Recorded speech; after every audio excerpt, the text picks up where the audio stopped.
ഭൗതികമായ നേട്ടങ്ങൾക്കോ താല്പര്യങ്ങൾക്കോ വേണ്ടി ഞാൻ ഉൾക്കൊള്ളുന്ന ആശയത്തെ മാറ്റിവെക്കുകയോ മുറിച്ചു മാറ്റുകയോ ചെയ്യുന്നവർക്ക് ആദർശമുണ്ടെന്ന് പറയാൻ കഴിയില്ല. നമുക്ക് ഇസ്ലാം അഹ്ലുസുന്ന എന്ന് പറയുന്നത് നമ്മുടെ ആശയമല്ല. നമ്മളിങ്ങനെ ഒഴുക്കിനനുസരിച്ച് ഇസ്ലാമിന്റെയും സുന്നത്തു ജമാഅത്തിന്റെയും ഒക്കെ ശീലങ്ങൾ എനിക്ക് ഒഴുക്കിനനുസരിച്ചുകൊണ്ട് ലഭിക്കുന്നുവെങ്കിൽ ഞാൻ അതിന്റെ പിറകെ പോകും എന്ന് പറയേണ്ടവനല്ല. മറിച്ച് ഏത് പരിതസ്ഥിതിയിലും പ്രതിസന്ധിയിലും സുന്നത്തു ജമാഅത്തിന്റെ ആശയത്തെ ഞാൻ എന്റെ ആദർശമായി സ്വീകരിക്കുകയും അതിനെ എതിർക്കാൻ വരുന്ന ആളുകളെ എന്ത് ശക്തി കൊടുത്തു പ്രതിരോധിക്കാൻ ഞാൻ സന്നദ്ധമാവുകയും ചെയ്യുമെന്ന് ഉറക്കെ പ്രഖ്യാപിക്കേണ്ടവനാണ് നമ്മൾ. കഴിഞ്ഞ 100 കൊല്ലമായി കേരളത്തിൽ ബഹുമാനപ്പെട്ട സമസ്ത കേരള ജംഇയ്യത്തുൽ ഉലമയുടെ നിലനിൽപ്പിന് ആധാരമായി പ്രവർത്തിക്കുന്നത് ഭൗതികമായ ഘടകങ്ങളല്ല. ഈ സമൂഹം സമസ്തയുടെ പിറകെ കൂടിയത് 1926-ൽ സമസ്ത ഉണ്ടാക്കിയ കെട്ടിടത്തിന്റെ വലിപ്പം കണ്ടുകൊണ്ടോ ഇതിന്റെ പണ്ഡിതന്മാരുടെ സമ്പത്ത് കണ്ടുകൊണ്ടോ അവരുടെ ഭൗതികമായ സ്ഥാനമാനങ്ങൾ കണ്ടുകൊണ്ടോ അല്ല. 1926-ൽ രൂപീകരിക്കപ്പെട്ട് ഒരു വിദ്യാഭ്യാസ സ്ഥാപനം എന്ന അർത്ഥത്തിലേക്ക് നമ്മുടെ സംഘടന വികസിക്കുന്നത് 25 കൊല്ലം കഴിഞ്ഞ് 1951-ലാണ്. ആ 25 കൊല്ലങ്ങൾക്കുള്ളിൽ ഇവിടുത്തെ കേരളത്തിലെ മുസ്ലിം സമൂഹത്തിന്റെ മനസ്സിനകത്ത് നമ്മുടെ സമസ്ത എന്ന് പറയുന്ന ആദർശ പ്രസ്ഥാനത്തിന് കുടികെട്ടാൻ കഴിഞ്ഞിരുന്നു. എന്തുകൊണ്ടായിരുന്നു? ഭൗതികമായ ഒരു മാനദണ്ഡത്തിന്റെയും അടിസ്ഥാനത്തിലായിരുന്നില്ല.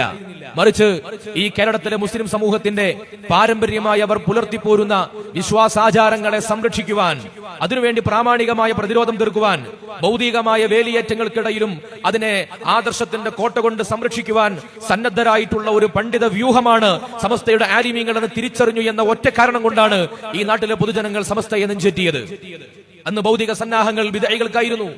അന്ന് സാമൂഹികമായ സൗകര്യങ്ങൾ അവർക്കാണ് കൂടുതൽ. അന്ന് ഏറ്റവും കൂടുതൽ വിദ്യാഭ്യാസ സ്ഥാപനങ്ങളൊക്കെ നടത്തുവാൻ സാധ്യമാകുന്ന വിഭവശേഷികൾ അവർക്കായിരുന്നു കൂടുതൽ. പക്ഷേ അവരുടെ പിറകെ സമൂഹം പോയില്ല. എന്തുകൊണ്ട്? അവരുടെ കൂടെ ഭൗതികമായ സൗകര്യങ്ങളൊക്കെ ഉണ്ടെങ്കിലും ആദർശപരമായി സുന്നത്തു ജമാഅത്തിനെ സംരക്ഷിക്കുക എന്ന ദൗത്യം ഏറ്റെടുത്തത് ഇവിടെ പണ്ഡിതന്മാരാണ്. സുന്നത്തു ജമാഅത്തിന്റെ സംരക്ഷണമില്ലെങ്കിൽ പിന്നെ സമസ്തയില്ല, SKSSF ഇല്ല. SKSSF നൂറുകണക്കിന് സാമൂഹ്യ ജീവകാരുണ്യ പ്രവർത്തനങ്ങൾ നടത്തിയാലും ശരി, ആദർശപരമായ പ്രതിബദ്ധതയില്ലെങ്കിൽ പിന്നെ ആ സംഘടനയ്ക്ക് നിലനിൽപ്പില്ല. സമസ്തയുടെ ഒരു പോഷക ഘടകത്തിനും നിലനിൽപ്പില്ല. സമസ്തക്കു തന്നെ നിലനിൽപ്പുണ്ടാകില്ല. എന്തുകൊണ്ട്? ആദർശമാണ് ഇതിന്റെ ആത്മാവ്, സുന്നത്തു ജമാഅത്താണ് ഇതിന്റെ ആത്മാവ്. ആ ആത്മാവിനെ സംരക്ഷിച്ചതിന് ശേഷം മാത്രമാണ് മറ്റു നിർമ്മാണ പ്രക്രിയകളിലേക്ക് കടക്കേണ്ടത്. 26-ൽ രൂപീകരിക്കപ്പെട്ട് 951 വരെയുള്ള 25 കൊല്ലക്കാലയളവിനിടയിൽ സമസ്ത നിർവഹിച്ചത് ബഹുജന സമ്മേളനങ്ങൾ നടത്തി ജനങ്ങൾക്ക് സുന്നത്തു ജമാഅത്തിനെ വിശദീകരിച്ചു കൊടുക്കലാണ്. നിങ്ങൾക്ക് ആലിമീങ്ങളോട് സ്നേഹമുണ്ടാകണം, ആദരവുണ്ടാകണം, നിങ്ങൾക്ക് പരിശുദ്ധ ഇസ്ലാമിന്റെ പാരമ്പര്യമായ മാർഗത്തിന്റെ പിറകെ നിങ്ങൾ നിൽക്കണമെന്ന് പറഞ്ഞു കൊടുക്കലാണ്. അവർക്കൊരിക്കലും ഭൗതികമായ സന്നാഹങ്ങളെ സജ്ജമാക്കി കൊടുക്കാനല്ല സമസ്ത നിർവഹിച്ചിട്ടുള്ളത്. അതുകൊണ്ട് തന്നെയാണ് കഴിഞ്ഞ 100 കൊല്ലമായി സമസ്തയുടെ കൂടെ ഈ നാട്ടിലെ പൊതുജനങ്ങൾ കൂടെ ചേർന്ന് നിൽക്കുന്നത്. നമ്മുടെ സമസ്ത കേരള ജംഇയ്യത്തുൽ ഉലമ പ്രതിനിധാനം ചെയ്യുന്ന സുന്നത്തു ജമാഅത്തിനെതിരെ ഇവിടെ കടന്നു വന്നിട്ടുള്ള ഓരോ ബിദ്അകളെ എടുത്തു നോക്കുക. ആ ബിദ്അകളൊക്കെയും ബിദ്അ കക്ഷികൾക്കൊക്കെയും എല്ലാ വിഭാഗങ്ങൾക്കും പൊതുഗുണങ്ങളാണ് ഉണ്ടായിട്ടുള്ളത്. വഹാബികളാവട്ടെ, ജമാഅത്തെ ഇസ്ലാമി ആവട്ടെ, തബ്ലീഗ് ജമാഅത്താവട്ടെ, കള്ളത്തുരീഖത്തുകാരാവട്ടെ, എല്ലാവർക്കും ഉണ്ടായിരുന്നത് ചില പൊതുഗുണങ്ങളാണ്. ഒന്നാമതായി അവർ പാരമ്പര്യത്തെ നിരാകരിച്ചവരാണ്.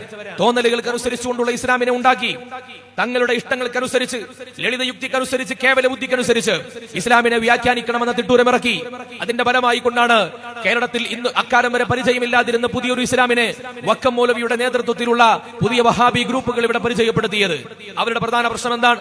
നമ്മൾ സ്വാലിഹീങ്ങളെ ആദരിക്കുന്നു, അമ്പിയാക്കളെ ബഹുമാനിക്കുന്നു, അവരെ നമ്മൾ നബി സല്ലല്ലാഹു അലൈഹി വസല്ലം തങ്ങളെ യാ റസൂലല്ലാഹ് എന്ന് വിളിക്കുന്നു. ഇങ്ങനെയുള്ള ആദരവിന്റെ, സ്നേഹത്തിന്റെ, മഹബത്തിന്റെ വേരുകൾ അത് മുസ്ലിം സമുദായത്തിന്റെ ഉള്ളിൽ നിർമ്മിക്കുവാൻ ശ്രമിച്ചു എന്നതാണ് അവർ നമ്മളിൽ കണ്ട ഏറ്റവും വലിയ പാതകം. എന്നാൽ അത് ഇസ്ലാമിന്റെ വേരാണ്, ആത്മാവാണ്. ആത്മീയമായ ഔന്നിത്യങ്ങളില്ലാതെ ഇസ്ലാമിന് നിലനിൽപ്പില്ല. കർമ്മങ്ങളെ കൊണ്ടോ വിശ്വാസങ്ങളെ കൊണ്ടോ മാത്രം പൂർണ്ണമാകുന്ന ഒന്നല്ല ഇസ്ലാം. ഈമാനും ഇസ്ലാമും ഇഹ്സാനും ഇത് മൂന്നും ഒരുമിച്ച് ചേരണം. അതിനെക്കുറിച്ചാണ് ഇമാം ബുഖാരി റളിയല്ലാഹു അൻഹു പറഞ്ഞത്, ഫജഅല ദാലിക കുല്ലഹു ദീന. ഇത് മൂന്നും ഒരുമിച്ച് ചേരുമ്പോഴാണ് ഇസ്ലാമിന്റെ പൂർണ്ണതയുണ്ടാകുന്നത്. ലോകത്ത് പ്രത്യക്ഷപ്പെട്ട ഓരോ ബിദ്അകളെ നിങ്ങൾ നോക്കുക. അവരൊക്കെ ഒന്നുകിൽ വിശ്വാസത്തിന്റെ പിറകെ മാത്രം സഞ്ചരിച്ചവരായിരിക്കും, അല്ലെങ്കിൽ ചില വിഭാഗങ്ങൾ കർമ്മമേഖലകളെ മാത്രം ശ്രദ്ധ കേന്ദ്രീകരിച്ചവരായിരുന്നു. ചില വിഭാഗങ്ങൾ ആധ്യാത്മികതയെക്കുറിച്ചുള്ള ചർച്ചകൾ മാത്രം നടത്തി. എന്നാൽ ഈ വിഭാഗങ്ങൾ ഓരോന്നും പുതിയ പുതിയ ബിദ്അ ഗ്രൂപ്പുകളായി മാറി. വിശ്വാസത്തിൽ മാത്രം അമിതമായ പ്രാധാന്യം കൊടുത്ത് ഫിലോസഫിയിൽ കൂടുതൽ സ്വാധീനമുണ്ടായിരുന്ന ആളുകൾ മുഅ്തസിലി യുക്തിവാദികളായി മാറി.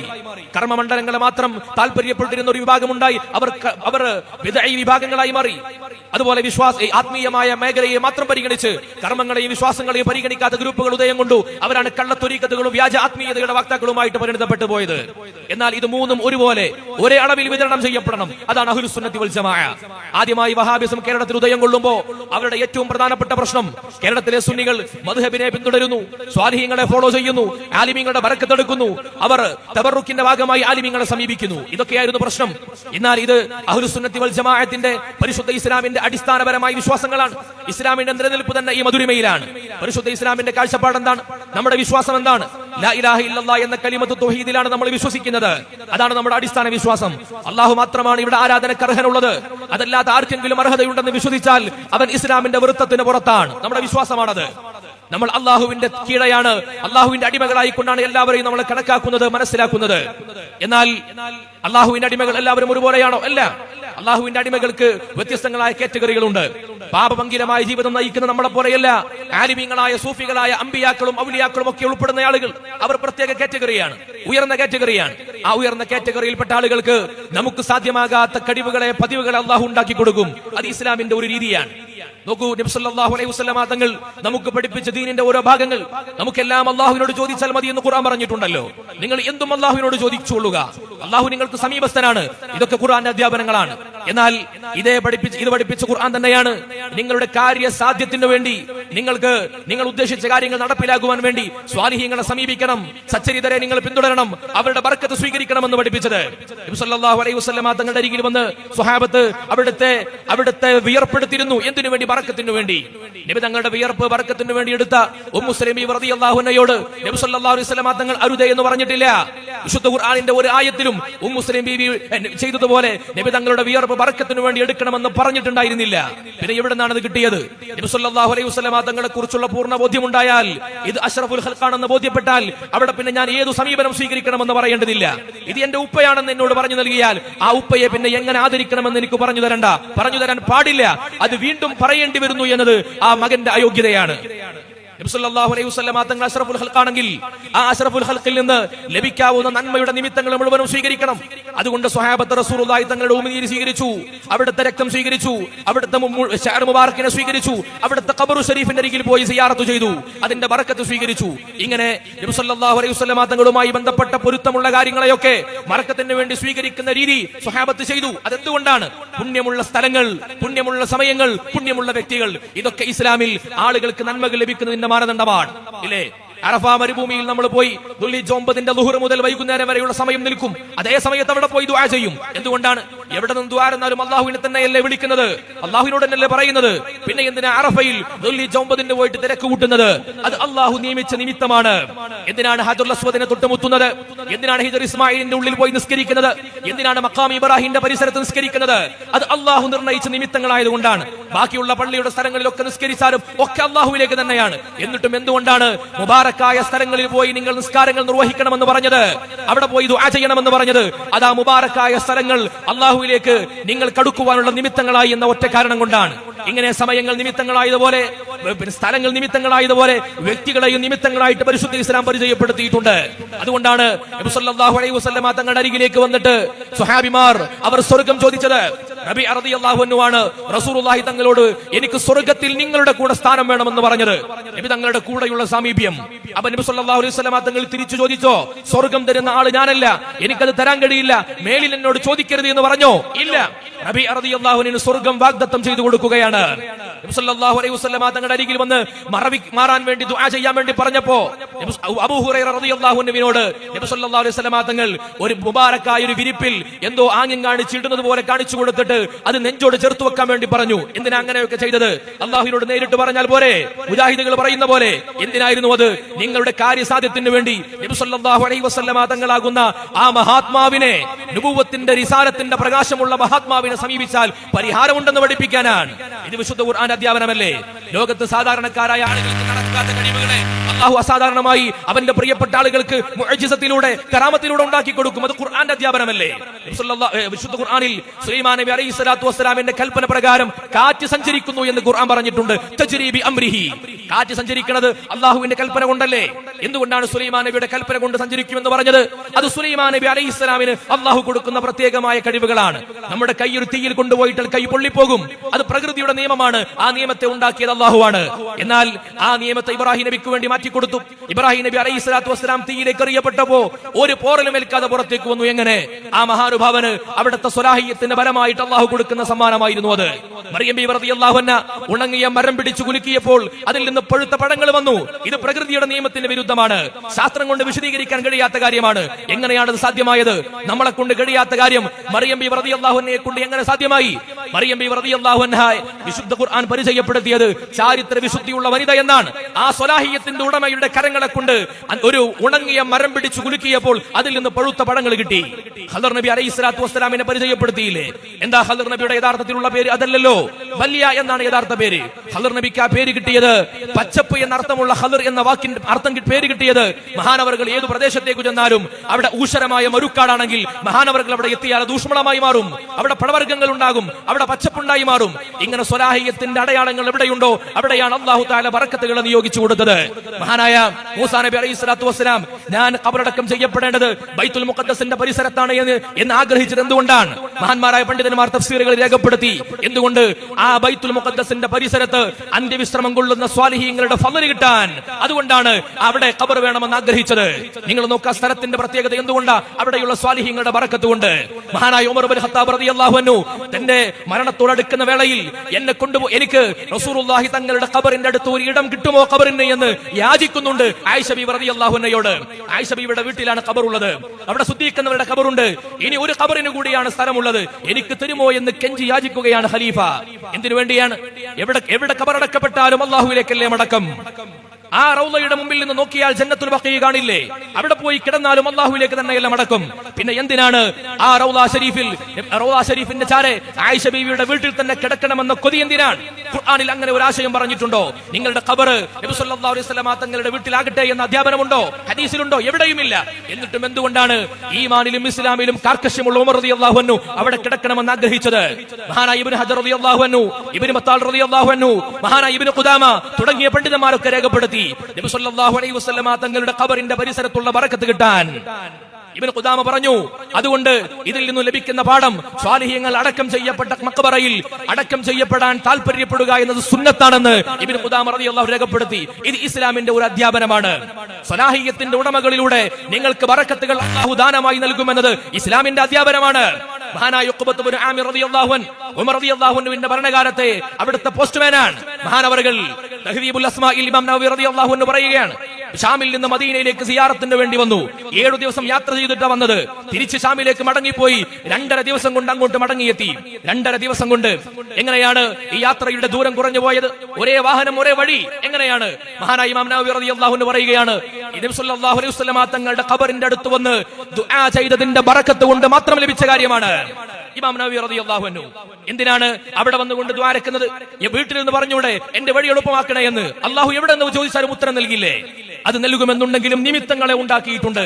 ആ നിമിത്തങ്ങളാണ് സ്വാലിഹീങ്ങളായ വ്യക്തികൾ ഉള്ളതുപോലെ, സ്വാലിഹായ സമയമുള്ളതുപോലെ സ്വാലിഹീങ്ങളായ വ്യക്തികളും സ്ഥലങ്ങളും ഒക്കെ നിമിത്തങ്ങളുടെ ഭാഗമാണ്. ഇതാണ് അഹ്ലുസ് സുന്നത്തി വൽ ജമാഅത്തിന്റെ വിശ്വാസം. ഇതാണ് നമ്മൾ പഠിപ്പിച്ചത്.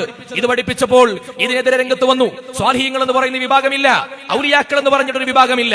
ഇങ്ങനെ വിശ്വാസത്തിന്റെ വൈകല്യങ്ങളുമായി കടന്നു വന്ന ബിദ്അകൾ, അവർ ആദ്യമായി വൈകല്യങ്ങൾ ആരോപിക്കുന്നത് അല്ലാഹുവിലാണ്, നബി സല്ലല്ലാഹു അലൈഹി വസല്ലം തങ്ങളിലാണ്.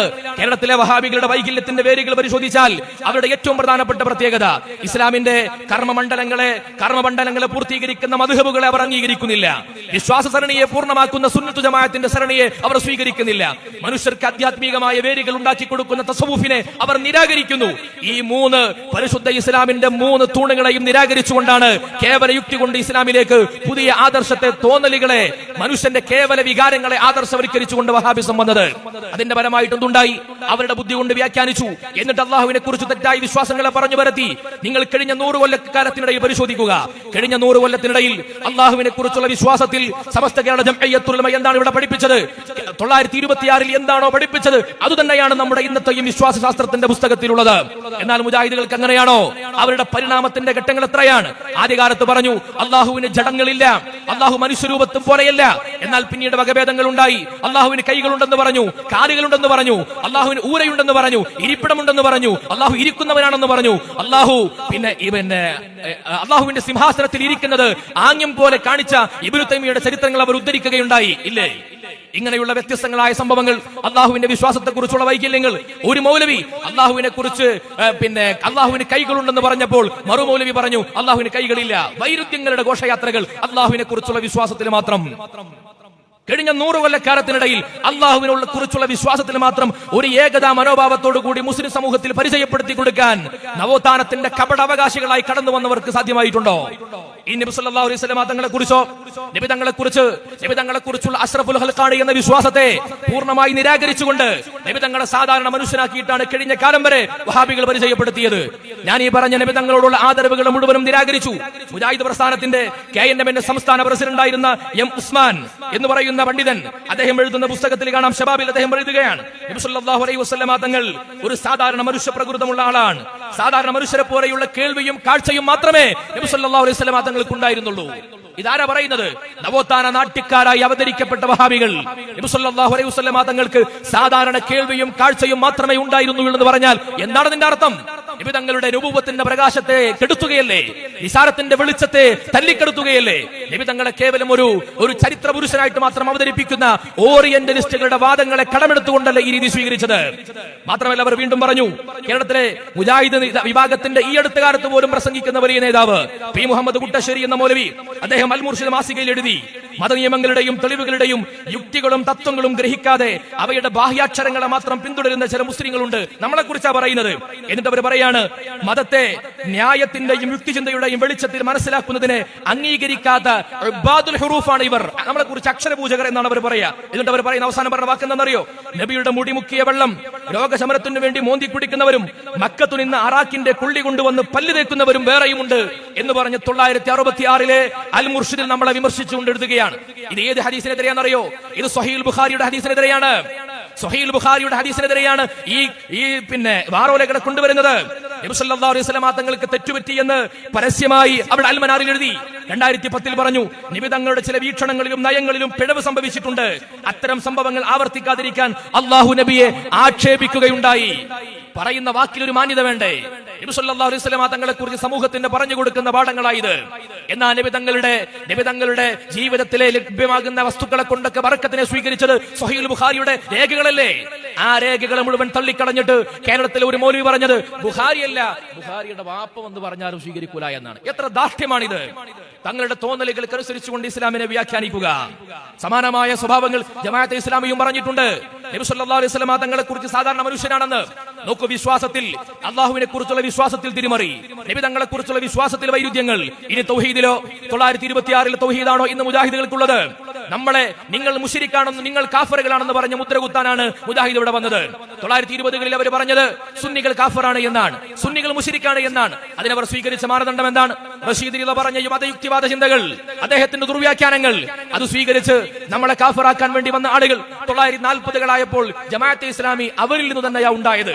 വഹാബികളുടെ നേതാവ് KT അബ്ദുള്ള മൗലവിയാണ് കേരളത്തിൽ ജമാഅത്തെ ഇസ്ലാമിയുടെ പ്രധാനകനായി 1940 വന്നത്. അദ്ദേഹത്തിന്റെ പ്രശ്നം എന്താ? മുജാഹിദിന് തീവ്രത പോരാ. അബ്ദുള്ള മൗലവി പറഞ്ഞ വാദം എന്തായിരുന്നു? സുന്നിയും മുശ്രിക്കാണ്, മുജാഹിദും മുശ്രിക്കാണ്. ഒരേ ആശയത്തിൽ വൈകല്യങ്ങൾ സംഭവിച്ചപ്പോൾ അത് വീണ്ടും പരിണമിച്ച് കൂടുതൽ അപകടകാരികളായി മാറി. 1970 ചേകനൂർ മൗലവി വന്നു. ചേകനൂർ മൗലവി ആരാ?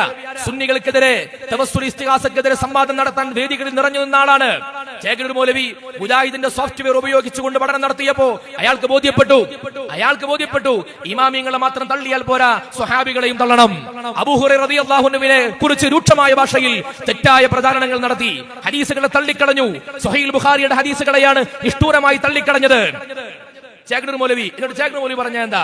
തറാവീഹ് മാത്രം ചുരുക്കിയാൽ പോരാ, ഇശാവും ചുരുക്കണം എന്ന ചേകനൂരിന്റെ വാദം. എവിടെ നിന്ന് കിട്ടി?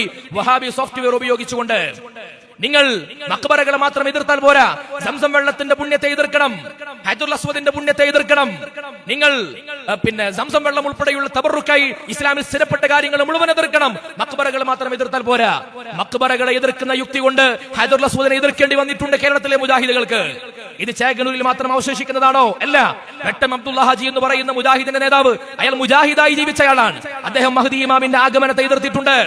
മഹ്ദി ഇമാമിന്റെ ആഗമനത്തെ കുറിച്ച് അതുമായി ബന്ധപ്പെട്ടു വന്ന ഹദീസുകൾ മുഴുവനും ദുർബലമാണെന്ന് ആദ്യമായി പരിചയപ്പെടുത്തിയത് റഷീദ് റിളയാണ്. ആ റഷീദ് റിളയുടെ തഫ്സീറുൽ മനാറിനെ അതേപടി പകർത്തിയിട്ടാണ് കേരളത്തിലെ മൗലവിമാർ അതിനെ വ്യാപകമായി പ്രചരിപ്പിച്ചത്. ദുർവ്യാഖ്യാനത്തിന്റെ സ്രോതസ്സുകളായി ഈ ചേകനൂർ മൗലവി പറഞ്ഞു സുന്നിയും മുശ്രിക്ക്, മുജാഹിദും മുശ്രിക്ക്, ജമാഅത്തും മുശ്രിക്ക്. നമ്മളെ മുശ്രിക്കാക്കാൻ വേണ്ടി വന്ന ആളുകൾ പിന്നെ തമ്മിൽ ശിർക്ക് ആരോപിക്കുന്ന കാഴ്ച.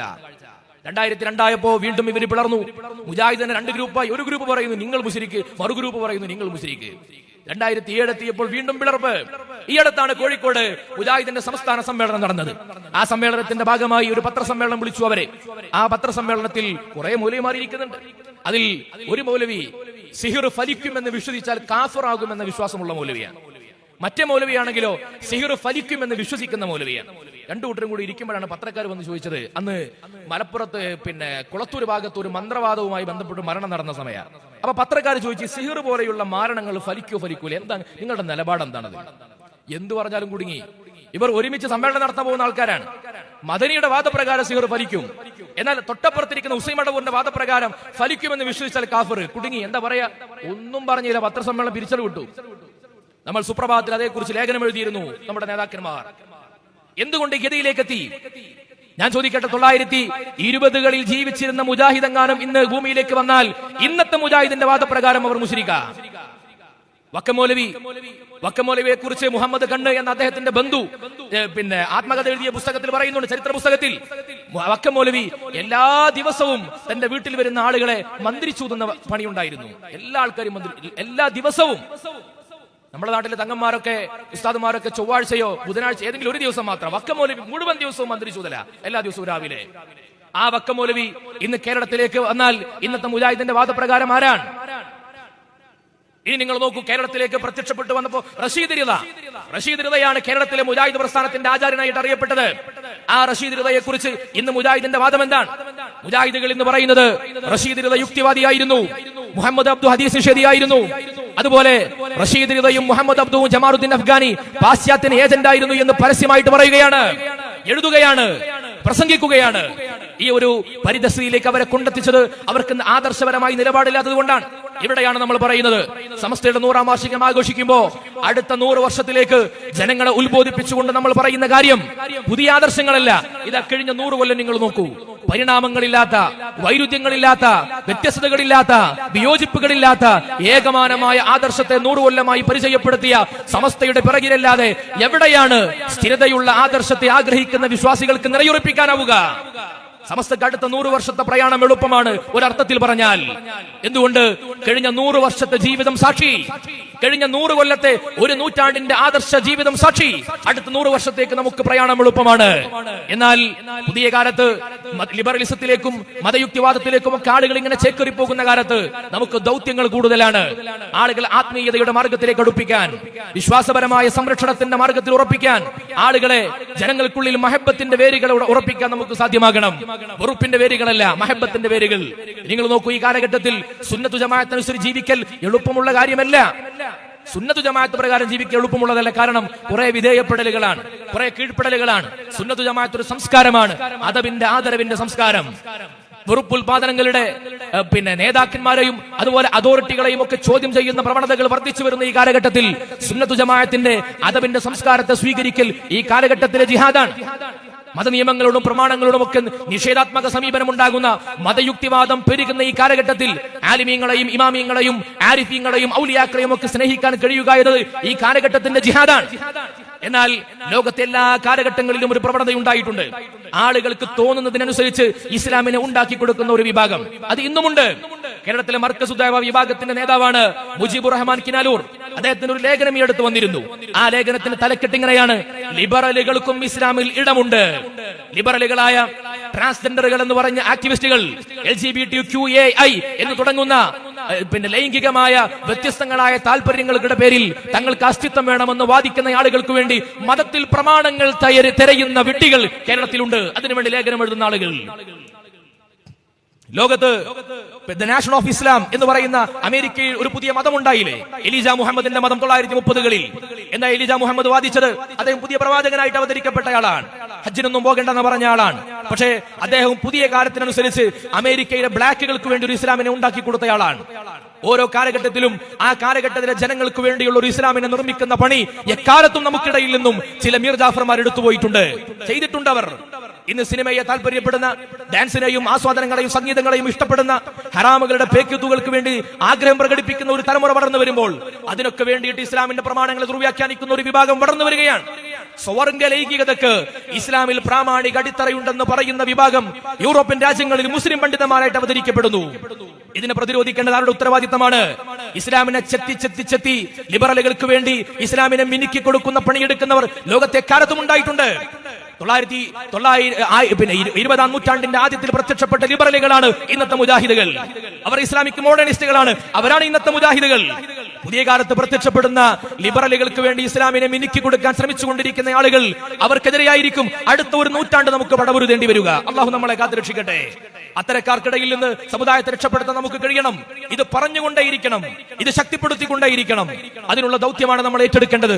കഴിഞ്ഞ ഒരു 10-30 കൊല്ലങ്ങൾക്ക് മുമ്പ് നമ്മൾ നടത്തിയ സുന്നത്തു ജമാഅത്തിന്റെ സംരക്ഷണത്തിന് വേണ്ടിയുള്ള അധ്വാനത്തിനേക്കാൾ കൂടുതൽ അധ്വാനങ്ങൾ നടത്തേണ്ട ഒരു കാലത്താണ് നമ്മൾ ജീവിക്കുന്നത്. കാരണം നമ്മുടെ ചുറ്റുപാടുകൾ ലിബറൽ ഇസ്ലാമിന് അനുകൂലമാണ്. നമ്മുടെ ചുറ്റുപാടുകൾ സൂഫി ഇസ്ലാമിന് അനുകൂലമല്ല. നമ്മുടെ ചുറ്റുപാടുകൾ ഒരു മതയുക്തിവാദ ചിന്തകളെ പ്രേരിപ്പിക്കുന്ന, പ്രോത്സാഹിപ്പിക്കുന്ന ചുറ്റുപാടുകളാണ്. അതൊരിക്കലും ആധ്യാത്മികമായ വിധേയത്വത്തിന്റെ, അദബിന്റെ സംസ്കാരത്തെ പ്രോത്സാഹിപ്പിക്കുന്ന ചുറ്റുപാടുകളല്ല. അതിനിടയിൽ ഇസ്ലാമിന്റെ, സൂഫി ഇസ്ലാമിന്റെ മനോഹാരിതയെ നിലനിർത്തുവാനും പ്രഘോഷണം ചെയ്യുവാനും അതിനെ പരിചയപ്പെടുത്തുവാനും നമുക്ക് സാധ്യമായെങ്കിൽ മാത്രമാണ് അടുത്ത 100 വർഷം കഴിയുമ്പോഴും ഇതുപോലെ ആത്മാഭിമാന ബോധത്തോടുകൂടി സമസ്തയെയും സുന്നത്ത് ജമാഅത്തിനെയും പറയാൻ നമ്മുടെ തലമുറകൾക്ക് സാധ്യമാവുകയുള്ളൂ.